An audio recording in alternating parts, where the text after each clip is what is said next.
Avant de commencer cette vidéo, je vous rappelle que mes deux paires de gants de conduite, les gants en cuir et les gants en crochet, sont toujours disponibles sur le site internet qui est dans la description. Les livraisons seront assurées avant les fêtes si vous commandez jusqu'au 17-18 décembre, mais pas après. C'est le moment de faire vos cadeaux. Tous les matériaux et les détails de ces deux paires ont été choisis par mes soins, selon mes goûts, et je sais que ça va vous plaire. Allez les découvrir sur le site internet. Beaucoup d'entre vous ont déjà passé commande et je vous en remercie, puisque c'est un projet qui m'a pris plus d'1 an à réaliser. Bonne vidéo. Salut à tous, bienvenue sur The Glove Driver, bienvenue sur ma chaîne YouTube. Aujourd'hui vous me rejoignez pour une vidéo avec la M3 Touring qui promet d'être ultra intéressante pour tous les passionnés de mécanique, pour tous les passionnés de préparation châssis, pour tous les passionnés de circuit. Avec Pierre ce matin qui tient la caméra. Bonjour Pierre. Salut. On est venu de Paris, on s'est levé assez tôt pour venir jusqu'ici pour faire 4 heures de route à côté de Vesoul, dans l'est de la France, pour emmener la M3 Touring chez Time Hunters, un garage spécialisé dans la préparation piste de BMW et de Porsche. On vous en a pas beaucoup parlé avec Lucien, mais la M3 Touring est une véritable saucisse, encore plus depuis qu'on a mis les nouvelles jantes qui sont plus grosses. La voiture n'a jamais eu de géométrie bien faite et, vous allez le voir dans très peu de temps, vraiment le comportement, je peux pas le dire autrement, c'est de la merde. La voiture a le volant de travers, l'arrière se balade, ça bouge énormément, les 4 amortisseurs sont quasiment morts, bref. Vous voyez le truc venir, il y a besoin de nouvelles suspensions. Et chez Time Hunters, ça va être l'endroit parfait pour avoir des suspensions sur mesure pour la M3, pour qu'enfin ça devienne une voiture agréable à conduire. Je vais développer, mais vraiment pour l'instant c'est une catastrophe cette bagnole. Donc dans cette vidéo, je vais vous emmener avec moi visiter le garage avec les deux créateurs. Ils ont des voitures à l'intérieur, des pépites, ça va parler aux BMistes et aux Porschistes, et même aux amateurs de japonaises. On va partir faire un tour avec la M3 pour vous montrer à quel point c'est une saucisse en comportement. La mettre sur le pont, changer les amortisseurs, vous présenter le kit d'amortisseurs qu'on va mettre, régler la voiture, faire la géométrie, et demain, à la fin de la vidéo pour vous, on mettra la voiture sur la piste pour affiner les réglages, pour qu'à la fin ça soit vraiment parfait. Une vidéo bien dense, j'espère que ça va vous plaire. Pensez à vous abonner pour suivre les prochains épisodes de la M3 Touring. C'est parti, suivez-moi, on va découvrir Time Hunters et régler enfin cette immense saucisse, cette magnifique saucisse qu'est la M3 Touring. C'est parti.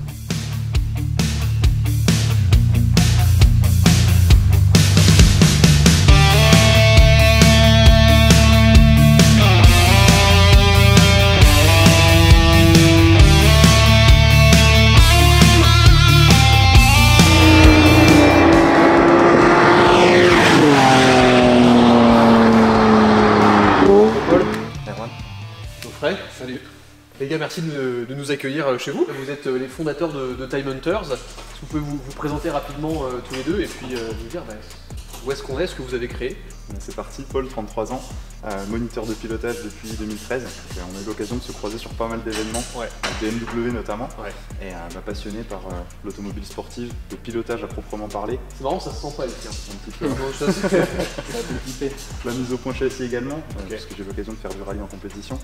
Et on avait une volonté avec Geoffrey, c'était de réaliser un rêve de gosse, de se dire, voilà, ça fait des années qu'on rêve d'avoir notre garage à nous, un endroit où on pourrait exposer des belles voitures, les vendre, les préparer et surtout accompagner nos clients jusqu'au bout de la démarche, c'est-à-dire dans la préparation mais aussi l'accompagnement circuit, et c'est un peu la philosophie de Time Hunters. C'est un peu le rêve de passionné l'endroit quand même quand on voit. Et toi Geoffrey, tu viens de l'automobile aussi? Non, pas du tout. Moi j'étais plutôt dans la construction, plutôt dans le bâtiment. J'ai des sociétés que j'ai toujours aujourd'hui, mais j'ai toujours été passionné par les voitures depuis toujours, depuis que je peux tenir un volant. Et du coup on a toujours bricolé les voitures avec Paul, on a toujours fait beaucoup de pistes. Et il y avait un moment, il fallait se décider à concrétiser un petit peu ce projet-là, et puis voilà, on s'est lancé. Franchement bravo, et je pense qu'on sent l'impact de quelqu'un du bâtiment, parce que non mais sans déconner, j'ai jamais vu un garage déjà aussi propre, mais surtout avec cet espace, bon là, qui j'imagine sert un peu de stockage pour les voitures, et là à gauche, l'endroit qui sert à exposer les bagnoles. M2 Schirmer devant? Ouais, Schirmer M2 GT, donc une vraie Schirmer avec la carte grise Schirmer. Pour ceux qui ne sont pas forcément familiers avec le Nürburgring, Schirmer, ça fait partie des gros préparateurs BMW là-bas, reconnus pour leur préparation, entre autres M3 E92. Tout à fait. Quand tu vois une M3 Schirmer avec le stroker, le 4 litres 4 qui débarque, tu te dis les mecs qui sont pas là pour trier les lentilles. Très belle M3 E92. Ouais, une E92 qu'on pourrait appeler Club Sport en fait. Qui appartenait à un particulier mais qui a été bien préparé. Ouais, ça se voit. Et puis elle respecte un petit peu la signature Time Hunters où Nous on aime particulièrement la marque KW en suspension. Ça va être un des sujets de la vidéo d'ailleurs. Ouais, donc elle en est équipée. Les traditionnels freins Perracing à l'avant, l'Arceau Club Sport, les Recaro Pole Position. C'est un bel exemple en fait du starter pack du Ring Toy, tu vois. Ouais, carrément. On a vraiment de quoi se faire plaisir sur le Nürburgring, mais pas que.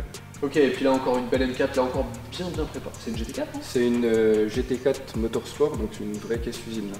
Ok, ah oui d'accord. C'est pas une prépa. Ouais. Ah oui, ok. Bon, des BMW, des Porsche, on vous montrera le bureau là-haut tout à l'heure qui est trop beau, franchement. Là encore, on sent la touche, la petite patte du bâtiment quand même, parce que le bureau il est incroyable. Je pense que là, les gens qui rêvent d'avoir un peu un garage comme ça, vous allez en prendre plein les yeux. Mais là-bas, il y a la petite salle secrète quand même, avec la touche japonaise. Parce que là, on est très allemand quand même, mais il y a la petite touche japonaise là-bas.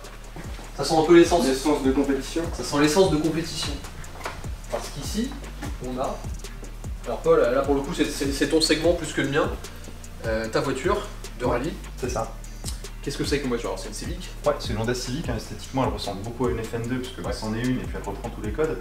Par contre à l'intérieur il y a tout qui est différent parce que c'est une version R3. D'accord. Donc la version R3 elle est préparée et conçue par JAS Motorsport, qui est le préparateur officiel Honda. Donc ça c'est une vraie caisse usine. Et puis la particularité c'est qu'elle reprend pour le moteur tous les éléments Mugen. Ça permet de porter la puissance à 265 chevaux. En Atmo? En Atmo, 2 litres Atmo, et bien sûr ça prend 9000 tours, c'est un bonheur.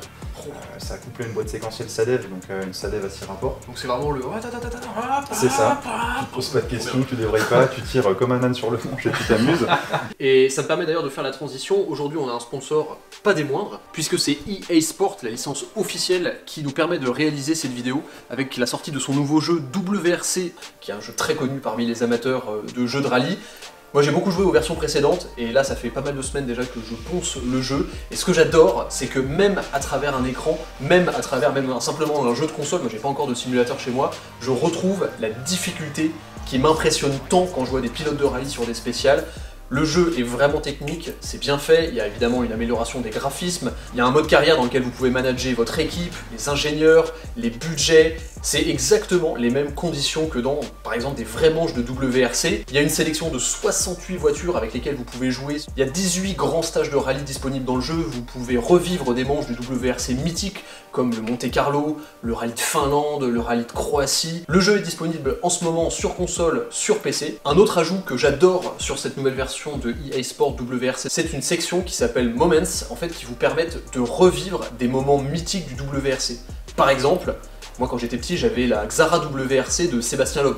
La rouge et bleue, j'avais ça en voiture télécommandée, c'était ma première voiture télécommandée. C'était de marque Nico, je crois, en 1/18e ou 1/16e. Je vous raconte pas le nombre de pieds de table que j'ai explosé dans le salon de mes parents avec la voiture en essayant de faire des drifts. Et ben, cette voiture, pour moi, c'était une voiture mythique, je l'avais même en poster. Et ben dans le jeu, avec cette section Moments, ça me permet de rejouer avec cette voiture sur les spéciales dans lesquelles elle s'est illustrée. Pour les amateurs de jeux vidéo et particulièrement de jeux de pilotage, je vous invite à aller découvrir ce nouveau jeu. Un grand merci à EA Sport de nous avoir sponsorisé et de nous permettre de faire cet épisode. Je vous c'est un grand honneur d'être sponsorisé par une franchise aussi connue. Et on retourne dans la réalité avec des voitures de rallye, mais surtout la préparation de l'M3 Touring. Je sais pas si c'est possible, mais dites-nous dans les commentaires si un jour vous aimeriez qu'on vous fasse un sujet avec cet engin, ça pourrait être rigolo. Je sais pas si ça peut aller sur circuit, mais... Si, bien sûr, tu peux tout à fait aller sur piste. On peut se débrouiller pour faire fermer une route aussi si besoin, mais ouais, non, je serais curieux de te voir au volant d'une Civic comme ça. Ça me terrifie déjà. Et là, une S2000. Le running gag, les gens qui me demandent toujours d'essayer une S2000. Elle est là. Elle est là. Et alors là encore, une voiture toi que tu apprécies particulièrement, toi, je crois. Ouais, c'est un amour de jeunesse, la S2000. C'est une voiture qui me faisait rêver quand j'avais 15-16 ans, quand j'avais pas encore le permis. Ouais. Un petit peu à cause de Fast and Furious, faut pas se le cacher, hein, mais, mais aussi par les performances de ce moteur, parce que j'aime toujours bien rappeler que en 2000, quand cette voiture est sortie, le F20C, c'est le moteur qui l'équipe, il a eu le record de rendement pendant des années, avec 125 chevaux au litre, enfin 120 chevaux au litre en Europe, 125 au Japon, et il a fallu attendre chez Porsche la 997 RS4 litres ou la 458 chez Ferrari pour avoir un Atmo au même rendement que ce moteur-là. Donc Honda, moi c'est une marque que j'apprécie particulièrement, qui est malheureusement pas assez connue en France, mais qui mérite plus de notoriété parce que voilà, c'est des vraies voitures d'ingénieurs. Il faut que j'essaye une fois. Bon, bah, au moins c'est bien, on reviendra, il y aura des vidéos à refaire. Je connais l'adresse. Bah maintenant oui. Bon, maintenant si on s'intéressait un peu à cette M3. Ah oui. Parce qu'on parle, mais on dit toujours... Enfin si, j'ai expliqué pourquoi on est venu. Mais l'idée aujourd'hui c'est de régler un peu ce setup de suspension. Tout à fait. Tout mou. Donc avant d'aller vous montrer les pièces qu'on va mettre sur la voiture et d'avoir déjà un peu un avis de l'ingénieur qui s'occupe de la voiture, qui est un ingénieur aussi de rallye, absolument, qui règle entre autres ta voiture. Ouais. Voilà, on a mis quelqu'un sur, enfin Paul a mis quelqu'un sur le coup, Paul et Geoffroy ont mis, Geoffrey, excuse-moi. Paul et Geoffrey ont mis quelqu'un sur le coup qui sait de quoi il parle, donc on va vous présenter ça, mais avant ça, on va aller faire un petit tour avec la voiture avec Paul pour justement déceler un peu ses potentiels problèmes de comportement et voir et analyser un petit peu ce qu'on va pouvoir apporter grâce à ces nouvelles suspensions. Déjà tout de suite on sent que ta direction est lourde. Même à l'arrêt. On n'a pas fait 2 mètres. On n'a pas fait 2 mètres. Ouais, mais alors oui. Alors je vais te dire moi déjà ce que je pense de la voiture, etc. Et toi tu vas me dire aussi ton ressenti de pilote expérimenté, ce que tu en penses. Alors déjà oui, la direction est très lourde. La direction est très lourde. Elle est inconsistante. Le volant n'est pas complètement droit. Il est légèrement penché vers la gauche. Ouais, t'as quelques minutes d'un côté. Ouais. Bon, par contre, elle s'allège en roulant. Donc, oui, alors, la boîte accroche un peu, c'est une BM. Ouais, ça me choque pas plus que ça. Ça c'est pas choquant. Mais tu vas voir que dès que tu vas commencer à 40-50 km/h même, à mettre des petits coups, tu vas sentir déjà la mollesse de la voiture, du train avant, mais surtout du train arrière. Et aussi à quel point l'arrière est déconnecté de l'avant. C'est-à-dire que tu tournes et ensuite tu as l'arrière qui tourne, mais qui remue comme ça dans tous les sens, quoi. Tu vois que là on va vite le savoir, en fait c'est un bon juge de paix ici. Ouais. Parce qu'on a une route qui est vraiment très bosselée, très abîmée. C'est un endroit parfait pour essayer justement la suspension. On n'a pas besoin en plus de rouler à des vitesses folles. Ouais. Puisque vu que la route est vraiment en mauvais état, ça fait beaucoup travailler ta suspension. Voilà, et à partir de la portion là, ça devrait être nettement plus dégradé. Tu vois, on a la jonction avec le raccord ici. Comment tu l'annonces, la jonction en rallye? Changement d'adhérence? Ouais, tu peux dire changement d'adhérence. Noir et jaune. Voilà, il y a des plaques noires à noter là. Ouais, là tu vois effectivement que ça dribble un petit peu trop. Ouais. Pour parler en des termes simples, tu sens que ça fait un peu pompe à vélo. Ouais. Voilà, et là typiquement, tu vois, il n'y a pas besoin d'être vite pour se rendre compte que voilà, ça manque de rigueur. Ça oscille encore un peu, ouais, complètement. Elle s'écrase et en fait, tout ce comportement, ça donne une absence totale de confiance dans la bagnole. Je suis sûr que tu le verras même en vidéo, après les compressions, en fait, on continue un peu à rebondir comme ça derrière. Ouais. Signe d'une suspension qui est très fatiguée. Ouais, la direction est dans un flou total. Ah oui. Ah bah elle connaît pas son genre, la direction. Non. Elle, on sait plus. Elle se cherche. Elle est en phase de transition, on va dire. Voilà. Effectivement, par rapport à une M3 E46, bon, il y a du poids supplémentaire sur le train arrière qui est notable. Tout à fait. Il y a plus de poids qu'une M3 E46 normale, donc les suspensions sont pas forcément tarées pour. Et là, en plus, les suspensions sont fatiguées.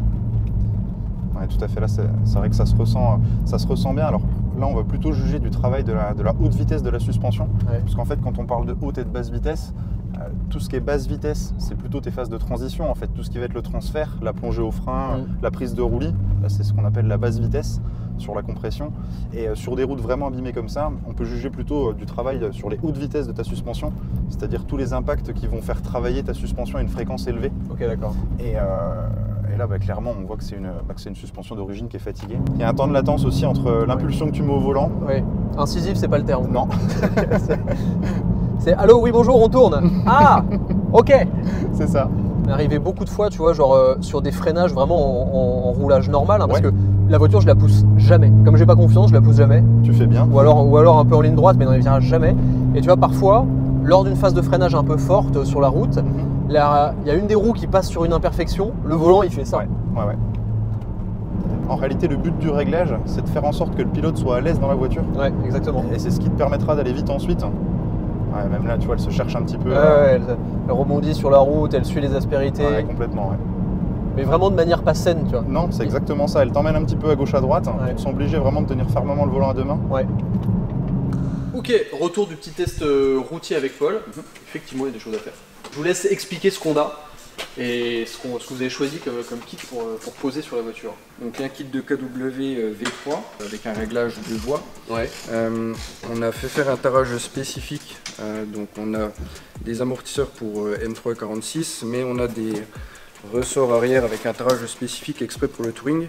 du fait du poids différent d'une M3 46 coupé classique. Bien sûr. C'est une version qui est vraiment intéressante parce qu'on est sur un V3 Club Sport, donc il a la différence de proposer aussi des coupés l'avant qui sont réglables, donc tu peux ensuite modifier ton carrossage si tu le souhaites. Ok, et la particularité de KW, c'est que chaque kit est fait sur mesure, à la main. On a eu l'occasion de visiter les usines, donc c'est pas du tout produit à la chaîne de manière générique. Tu as vraiment un artisan, un expert allemand qui va travailler sur l'assemblage de l'amortisseur. Et puis avec un énorme avantage aussi propre à la marque KW, c'est que eux ont ce qu'ils appellent un banc 7 posts, donc en fait 7 colonnes, qui leur permet en fait de faire des tests sur un banc dédié à la suspension, où ils peuvent par exemple injecter comme programme dans le banc des secteurs du Nürburgring, et donc les endroits où tu as des grosses compressions ou des détentes importantes, ils peuvent reproduire tous ces mouvements là sur leur banc. Ok, de manière complètement artificielle, mécanique, avec des vérins. Des vérins et tout. C'est ça. Ok, et c'est vraiment un travail de sorcier. Il faut savoir qu'ils ont racheté ce banc-là à Honda F1 Racing quand l'écurie de Formule 1 fermée. C'est un investissement colossal pour KW. Ça a impliqué même de reconstruire un bâtiment avec une énorme dalle pour supporter les vérins, etc. Et on l'a vu en démonstration, c'est vraiment bluffant à voir. Si tu vois une GT3 Cup qui décolle de 1 mètre du banc, en fait ils sont obligés de sangler la voiture pendant les tests sur le banc cette colonne. Et ça leur permet d'avoir une avancée technologique supplémentaire par rapport à la concurrence. D'accord. Il faut savoir aussi que chez eux, en fait, chaque test, chaque suspension est testée en fait sur chaque modèle de voiture. C'est-à-dire qu'avant de lancer la production d'un kit en grande série, ils ont dans leurs ateliers le modèle de véhicule concerné où ils vont faire les ajustements, les réglages et un tarage spécifique par modèle. La dernière particularité de ces amortisseurs, ce sont ces ressorts qui, comme tu l'as dit, ont été tarés spécifiquement par KW sur demande pour le projet. Pour répondre aux contraintes effectivement de poids qui sont différentes d'une M3 46 coupé. Ouais, des contraintes de poids et puis aussi des contraintes d'utilisation, parce qu'on savait que tu allais l'utiliser principalement sur route cette voiture. Et c'était intéressant d'avoir des ressorts progressifs à l'arrière, parce que tu le vois en fait à la forme de leur spire, qu'on n'est pas sur un ressort linéaire. Oui, donc, voilà. Effectivement ça fait une sorte de goutte d'eau. Exactement, et ça t'apporte en fait plus de confort au quotidien, puisque sur les premières phases de compression, tu auras beaucoup plus de douceur, quelque chose qui fera que sur une route un peu bosselée ou abîmée, tu n'auras pas une auto trop inconfortable qui rebondit de trop. Ouais, qui va taper dans tous les sens. Et ouais, donc c'est intéressant d'avoir du progressif à l'arrière. Ok, trop cool.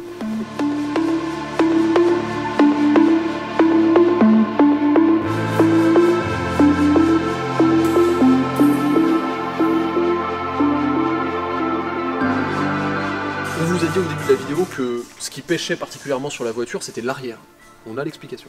Regardez comment la tête d'amortisseur, elle est mangée. Normalement, c'est censé être chromé là, jusqu'en haut.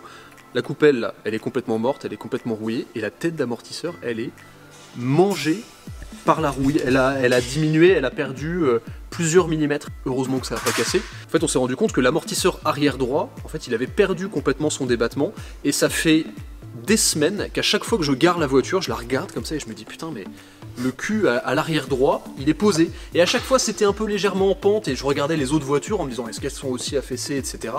Et ce matin en arrivant, quand on a garé la voiture devant, je me suis encore fait la réflexion, je me suis dit mais j'ai toujours l'impression que la voiture elle est posée à l'arrière droite. Et bah, c'était pas une impression, en fait c'est juste que là l'amortisseur en fait il travaille pas du tout parce qu'il est complètement mort. Et donc il était posé dans le fond de la compression comme ça, ce qui fait qu'on avait la voiture, l'arrière droit de la voiture qui était complètement posé. Si je regarde l'autre, ben c'est la même chose ici, regardez, c'est complètement mangé par la rouille. Donc là déjà, juste en faisant ça, je sens que c'est pas du tout le même fonctionnement et la même fluidité que l'autre. Déjà celui-là il a un peu plus de mouvement, donc ça doit être le gauche. Donc là à l'arrière de la voiture, on peut voir les nouveaux amortisseurs. On voit bien à l'arrière la nouvelle coupelle, le nouveau ressort qui est tout beau.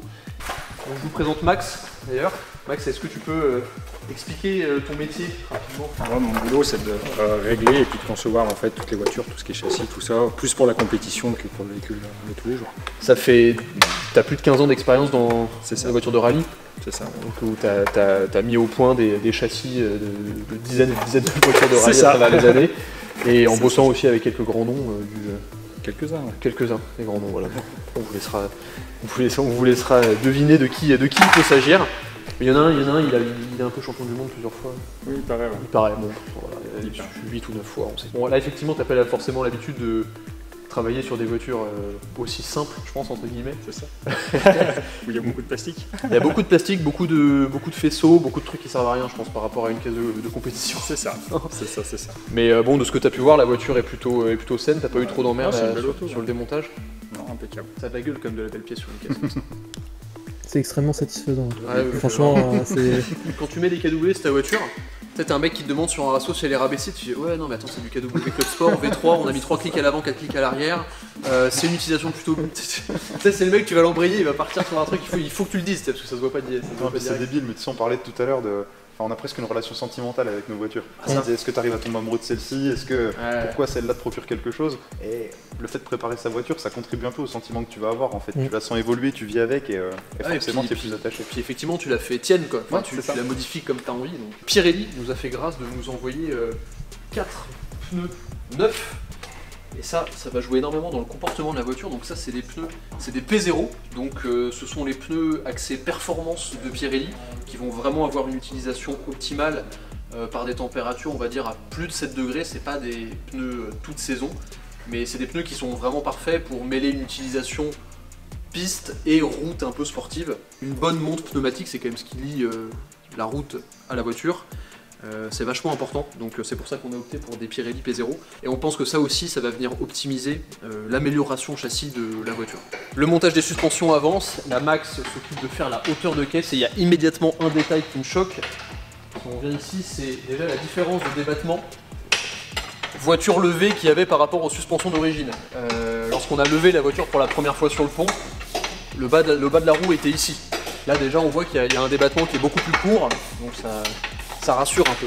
Alors Paul, est-ce qu'on va tourner autour de la voiture, là elle est suspendue, il y a des tabourets, etc. Est-ce que tu peux nous expliquer ce que c'est que le poids aux roues? Le poids aux roues c'est un élément hyper important pour que ta voiture soit saine et qu'elle te mette en confiance, notamment sur les phases de freinage. Donc ça commence par une calibration des balances en fait pour que tout soit de niveau. Voilà donc on peut montrer là les 4 tabourets entre guillemets que vous avez sous chaque roue. C'est ça, ce sont des balances. Ouais. Et en fait, on va pousser le vis même un petit peu plus loin qu'une géométrie traditionnelle, puisque tu vois, on a carrément démonté les roues de la voiture. Ouais. Et en fait, à la place des roues, on place en fait cet appareil sur les moyeux de la voiture. D'accord. Et ça va permettre de gommer tout le flou que tu peux avoir habituellement avec le pneumatique. Parce que quand tu fais une géométrie traditionnelle, en fonction de l'usure de ton pneu, même de tes pressions, tu peux faire varier ta mesure. Ouais, donc, je comprends. Ouais. Voilà, pour chercher en fait la précision la plus parfaite possible, on enlève les roues.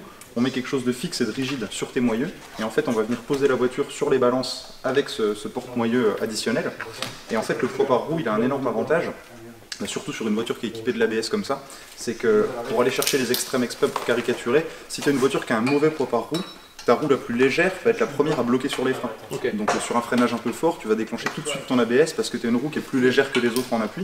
Et du coup, faire ce réglage-là, ça va permettre à ta voiture d'être toujours en parfait équilibre. Et donc sur tes phases de freinage, tu n'auras pas une roue plus lourde que l'autre. Et du coup, ça va permettre aussi à l'ABS de se déclencher plus tard sur une auto qu'à l'ABS. Comment est-ce que tu changes le poids par roue? Qu'est-ce qui va naturellement... S'il y a une roue qui est effectivement un peu plus légère qu'une autre, comment est-ce que ça se change? Assez facilement, en fait. C'est l'avantage des combinés filetés, comme tu peux le voir, le cœur de l'amortisseur est fileté.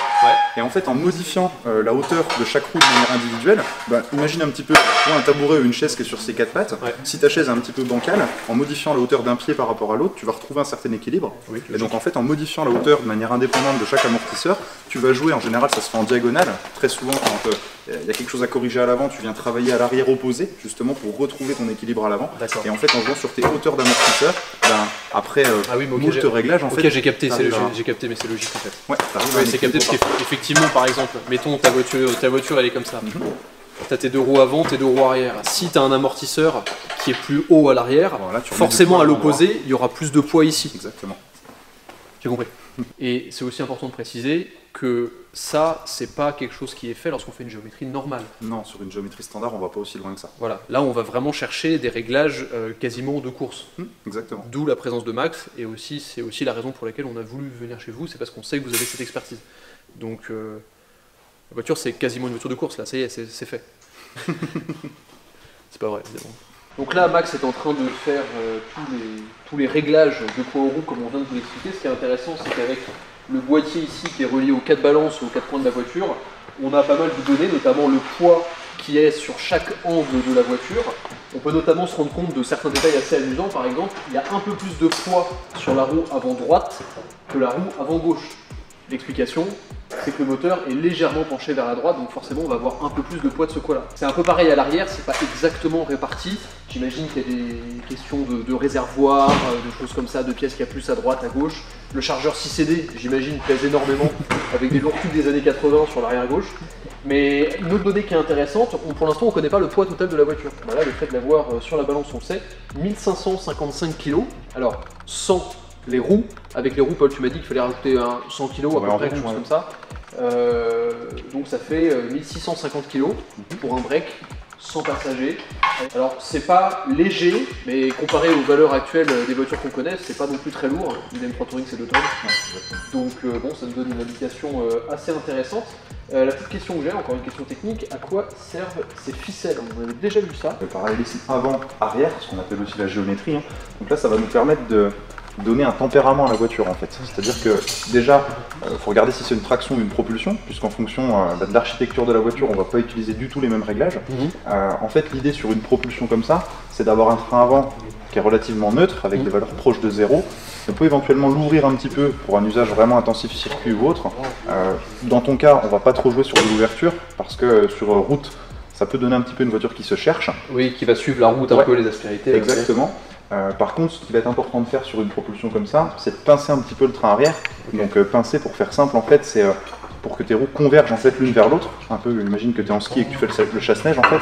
Et donc mettre un peu de pince à l'arrière, ça va donner de la stabilité à ta voiture. Faut pas trop en mettre, mais mettre un peu de pince, ça lui permet justement de renvoyer un peu plus de confiance quand elle va se mettre en appui. Tu vois, sur une traction, on aurait tendance à faire presque l'inverse. Une voiture traction, tu peux te permettre d'ouvrir un tout petit peu le train arrière pour la rendre très mobile justement sur les inscriptions en entrée, pour la laisser piloter avec le train arrière. Là, sur une propulsion comme ça, on va essayer d'avoir un avant le plus neutre possible et puis justement d'avoir un peu de pince sur le train arrière.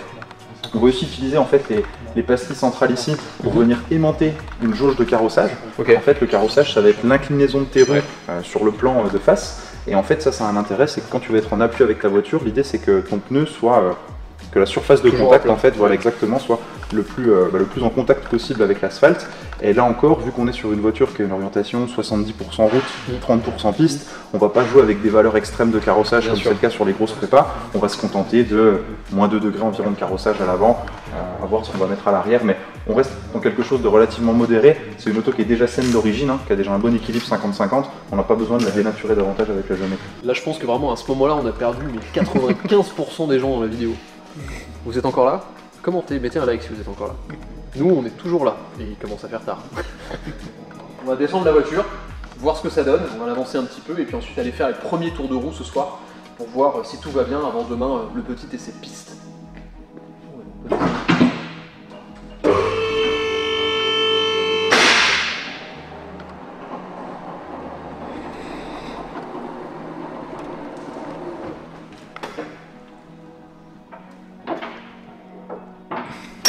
Très agressif. Ouais. L'arrière ça change tout. Ah oui, ça n'a pas l'air mieux.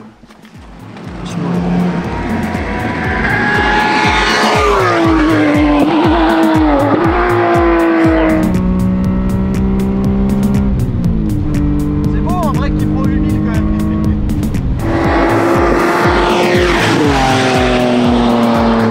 Bonjour à tous.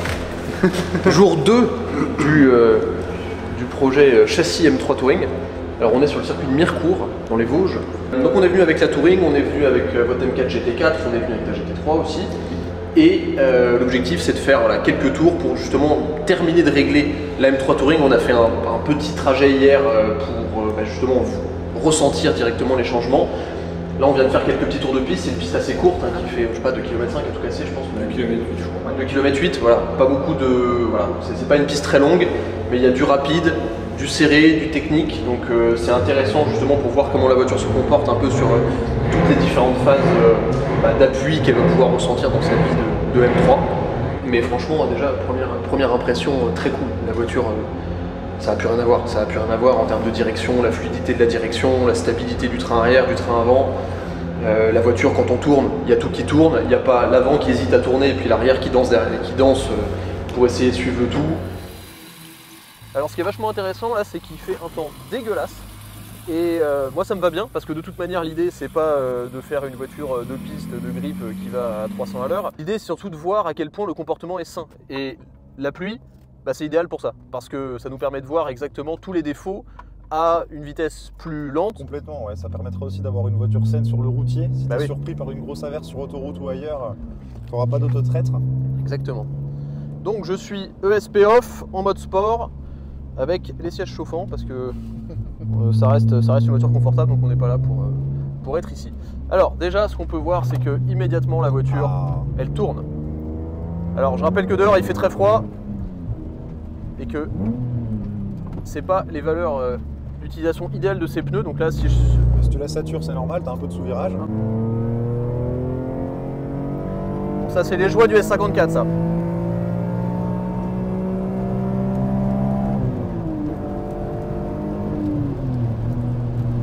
Alors au niveau des freins, je rappelle que le freinage est toujours d'origine.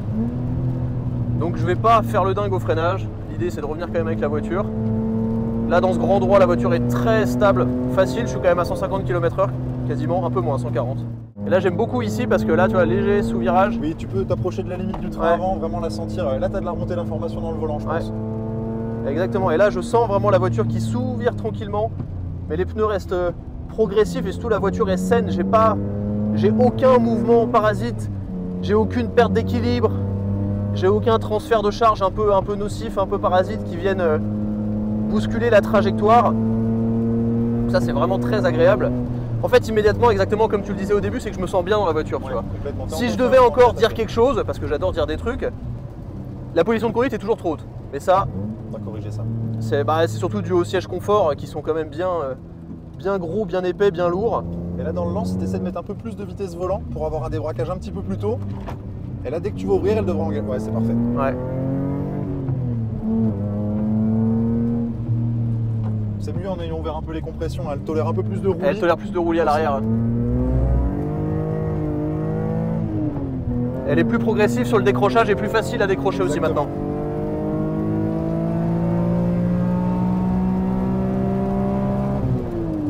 C'est beau un break qui prend 8000 quand même.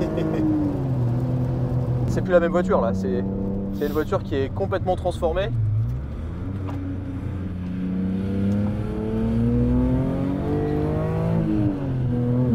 Qui est très progressive. Là je suis en glisse de l'avant, hop.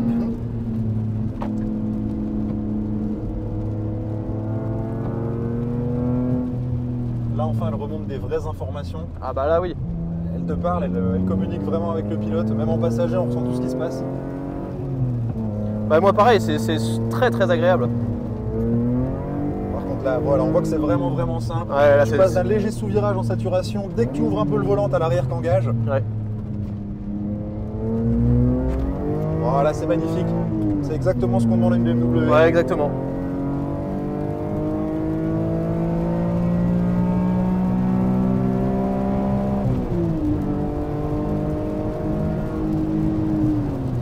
On aurait pu rendre le train avant encore plus incisif.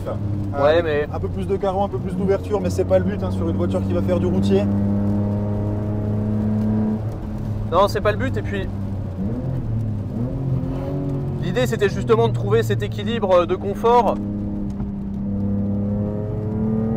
Ouais, j'adore parce que effectivement c'est un atmosphérique, donc c'est pas une voiture qui est puissante avec énormément de couple. Mais quand justement je sors de ces trajectoires, sachant que là je suis en trajectoire sèche alors qu'il pleut, parce que bon je découvre la piste et puis on s'en fout un petit peu accessoirement. Elle est pas très gommée donc. Et j'ai ce petit sentiment de push understeer là quand je réaccélère avec le train avant qui écarte un peu. Tout à fait. Mais je sais exactement que si j'accélère un peu plus, il y a l'arrière qui va commencer à engager. Enfin, tout devient très lisible, très progressif.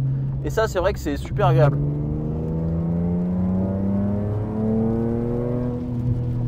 Et ça permet aussi un petit peu de combattre l'idée reçue qu'on retrouve parfois où on entend dire que des combinés filetés sont pas faits pour rouler sur le mouillé.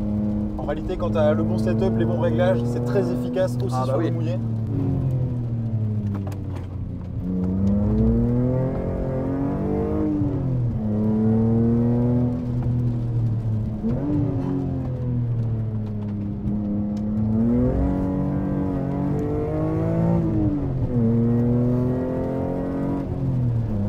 Bon bah c'est plutôt concluant, Super. franchement. Alors si je fais pas de grosses glisses, c'est parce que c'est pas autorisé sur le circuit. Sinon je serais à l'écart partout, mais bon. Ça démange un peu. Hein, ouais, ça me démange un petit peu, ouais. Mais c'est juste déjà pour montrer la progressivité. Mais franchement, c'est plus la même caisse. Ça a plus rien à voir. Surtout sur les fins de dérive, tu vois, comme ici. Ouais. Même en retardant un tout petit peu le retour volant, t'as pas de comportement néfaste en fait. T'as pas une auto qui a tendance à être instable de l'arrière. Non, franchement, c'est top. C'est vraiment plus la même voiture. Bon les gars, fin de chantier. Un immense merci à tous les deux. Fin de chantier sur le break. Franchement, voiture métamorphosée. Ça n'a plus rien à voir, je pense que vous avez pu vous en rendre compte en passager tous les deux. C'est plus la même voiture, donc mission réussie. Merci aussi à KW pour le setup sur mesure. Alors je n'ai pas comparé directement avec une M346 coupée, mais en tout cas ça convient très bien au break. Et forcément, si vous êtes intéressé par les voitures qu'ils ont à vendre et par les prépas qu'ils peuvent faire, ou tout simplement même les t-shirts, les t-shirts, les polos, les casquettes, allez-y. Donc les gars, un immense merci. Merci à toi. Geoffrey, Paul. Et puis bon, on vous a montré pas mal de belles voitures dans la vidéo, la S2000, la Civic, la M392, un peu track tool, c'est un peu tentant aussi. Donc voilà, si vous avez envie qu'on revienne chez Time Hunters pour faire des vidéos sur ces belles voitures, probablement sur ce circuit d'ailleurs, n'hésitez pas. Merci d'avoir regardé et à la prochaine sur The Glove Driver. Ciao. Magnifique.